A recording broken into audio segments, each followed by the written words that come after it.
So finally दोस्तों इस video में हम बात करेंगे पंजाब नेशनल बैंक को लेकर के।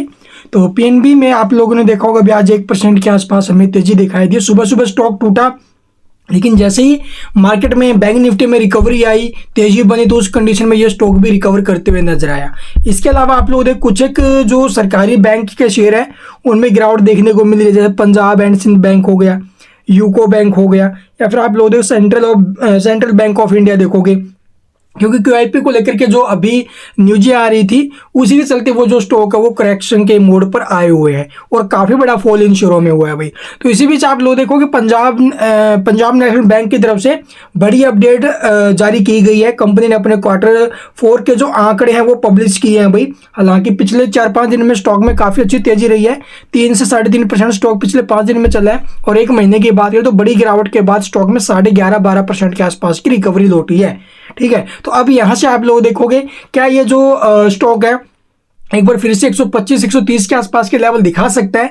इसके आंकड़े जो आए हैं उनके ऊपर निर्भर करेगा। तो आंकड़े कैसे हैं चलिए वो देखते हैं डिटेल में, उसके बाद आगे के बारे में हम डिस्कस करेंगे। अगर आपके पास कंपनी के शेयर हैं, आपका नजरिया लॉन्ग टर्म का है तो डरना नहीं है। अभी शॉर्ट टर्म में स्विंग ट्रेड कर रहे हो या फिर आप लोग जो अभी इंट्राडे वगैरह कर रहे हो, उसके ऊपर बहुत ज़्यादा रिस्क होता है। अपनी जो ट्रेडिंग स्ट्रेटेजी है उसके ऊपर आप लोग जो ना भी कोशिश करिए काम करने की। तो चलिए सबसे पहले देख लेते हैं आखिरकार आंकड़े कैसे आए हैं भाई।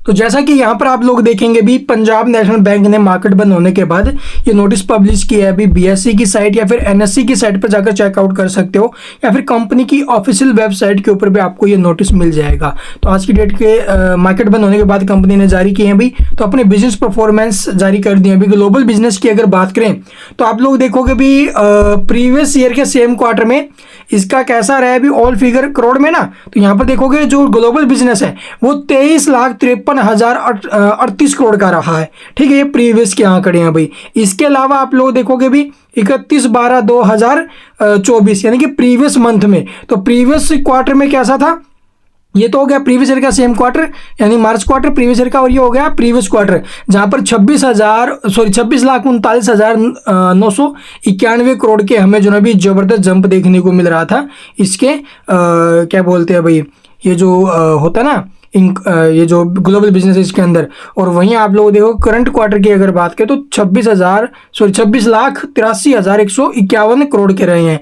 यानी कि क्यू ऑन क्यू बेसिस पर आपको जो ये आंकड़े देखने को मिले हैं वो थोड़े से निराशाजनक आए हैं, but year two year basis पर आप लोग देखोगे इसमें काफ़ी अच्छी ग्रोथ जो ना भी हमें देखने को मिले। जैसा कि आप लोग देख रहे हैं यहाँ पर 14% के आसपास की ग्रोथ देखने को मिल रही है।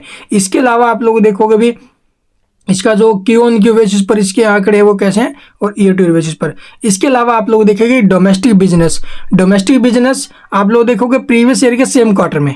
तो प्रीवियस ईयर के सेम क्वार्टर में कैसे हैं आप लोग देख सकते हो भी। प्रीवियस ईयर के सेम क्वार्टर में ये थे 22,75,756 करोड़ के, और प्रीवियस क्वार्टर में कैसे थे, प्रीवियस क्वार्टर में थे ये 25,34,966 करोड़ के। और करंट क्वार्टर की अगर बात करें मार्च क्वार्टर की तो इसमें 25,77,274 करोड़ के, यानी कि ईयर टू ईयर बेसिस पर जो ग्रोथ हमें देखने को मिली है इसकी वो करीब 13% के, और जो क्यू ऑन के बेसिस पर ग्रोथ आई है वो है लगभग 1.7% के करीब। ठीक है, इसके अलावा ग्लोबल डिपॉजिट्स की बात करें तो ईयर टू ईयर बेसिस पर आप लोग कंपेयर करोगे प्रीवियस ईयर के सेम क्वार्टर में 13,69,713 करोड़ के थे, जो कि इंक्रीज होकर पहुंच चुके हैं 15,65,744 करोड़ पर, यानी कि 14 से 14.25% की इसमें ग्रोथ रही है। इसके अलावा आप लोग देखोगे क्यू ऑन की बेसिस पर प्रीवियस क्वार्टर में क्या था दिसंबर में 15,29,699 करोड़, तो वहां से जो ग्लोबल डिपॉजिट है वो इंक्रीज होकर के पहुंचा है 15.65 पर। तो यानी कि इसके अंदर भी आपको लगभग 2.5% के आसपास की ग्रोथ देखने को मिल रही है। डोमेस्टिक डिपॉजिट्स की बात करें तो ईयर टू ईयर बेसिस पर ये इंक्रीज होते हुए नजर आ रहा है अभी करीब 13% के, जैसा कि आप लोग यहाँ पर देख रहे होंगे। और क्यू ऑन क्यू बेसिस पर जो इसके अंदर ग्रोथ आई है वो है लगभग 2.5% के आसपास।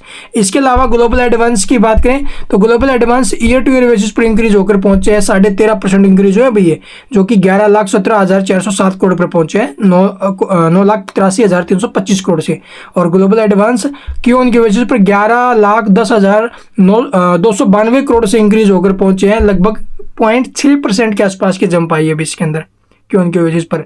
और यही आप लोग देखोगे भी सीडी रेशो की बात करें तो 71.79% रहा था प्रीवियस ईयर के सेम क्वार्टर में, जो कि आप लोग देखोगे ईयर टू ईयर बेसिस पर ये डाउन रहा है और क्यू ऑन के बेसिस पर भी ये डाउन रहा है भाई, ठीक है। इसके अलावा आप लोग ये जो डोमेस्टिक एडवांसेज है इसके अंदर हमें ईयर टू ईयर बेसिस पर जो ग्रोथ है वो 13 से 13.25% के आसपास देखने को मिली है, और क्यू ऑन के बेसिस पर आप लोग 0.6% के आसपास।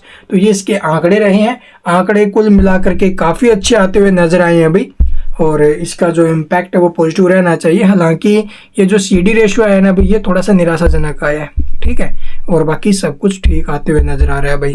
इसके अलावा अगर आपको कुछ पूछना है कमेंट्स में पूछ सकते हो, और चैनल को सब्सक्राइब नहीं किया तो भी सब्सक्राइब करना बिल्कुल मत भूलना, ताकि इसके रिगार्डिंग कोई भी अपडेट आपसे मिस ना हो। Thank you for watching the video.